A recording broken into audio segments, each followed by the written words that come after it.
Washington के जंगलों में आग फिर से भड़क गई है, जिसमें एक व्यक्ति की मौत हो गई।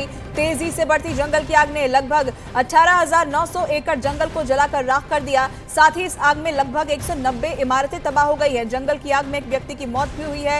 190 इमारतों की तबाह होने की जानकारी है। इसके अलावा 18,900 एकड़ में जो पेड़ थे जंगल में, वो जलकर राख हो चुके हैं। वॉशिंगटन के जंगलों में इस वक्त ये भीषण आग लगी हुई है।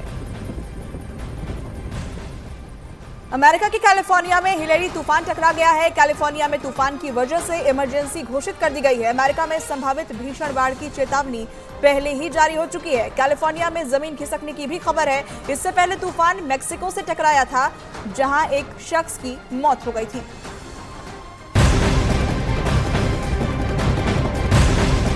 अमेरिका के दक्षिणी कैलिफोर्निया में 5.1 तीव्रता के भूकंप से लोग दहशत में आ गए। यूएस जियोलॉजिकल सर्वे के मुताबिक लॉस एंजलिस के उत्तर में दक्षिणी कैलिफोर्निया में भूकंप के तेज झटके महसूस किए गए।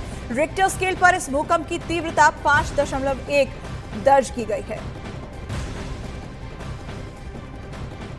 वहीं अमेरिका के लॉस एंजलिस में हिलेरी तूफान एक तूफान नहीं रहा है, लेकिन इसकी वजह से अभी भी इतनी ज्यादा बारिश हो रही है कि लोगों की जिंदगी के लिए ये खतरा बनी हुई है।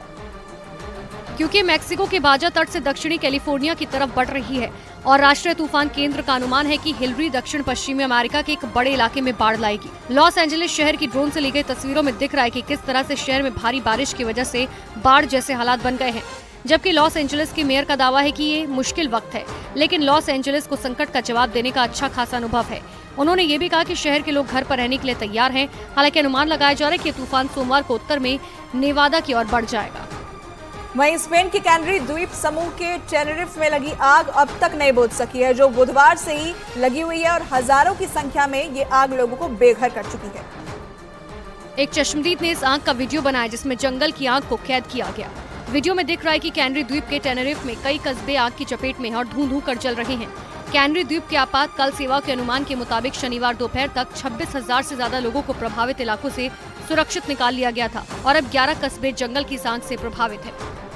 उधर शनिवार को बांग्लादेश में विपक्षी पार्टियों के कार्यकर्ताओं ने सड़क पर हंगामा करते हुए हिंसा और आगजनी को अंजाम दिया। इस दौरान पुलिस को लाठियां चलानी पड़ी और आंसू गैस के गोलों का इस्तेमाल करना पड़ा।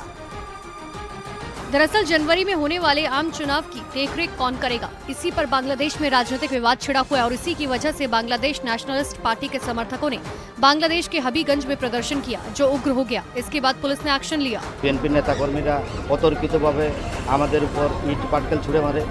এই ইট পাটকেলে আমার সদর থানার ওসি সহ অনেক পুলিশ সদস্য আহত হয়। তারপরে আমাদের পুলিশ এটা প্রতিহত করে। बांग्लादेश की मीडिया के मुताबिक इस झड़प में 300 से अधिक लोग घायल हुए, जिनमें कुछ लोगों को गोलियां भी लगी। আমরা যে বলি এই পুলিশটাইকে কোনো অবাধ সুষ্ঠু নিরপেক্ষ নির্বাচনের বিন্দুমাত্র সম্ভাবনা নাই। बीएनपी प्रधानमंत्री शेख हसीना के इस्तीफे और अगले आम चुनाव तक एक गैर पार्टी कार्यवाहक सरकार को सत्ता देने की मांग कर रहे हैं।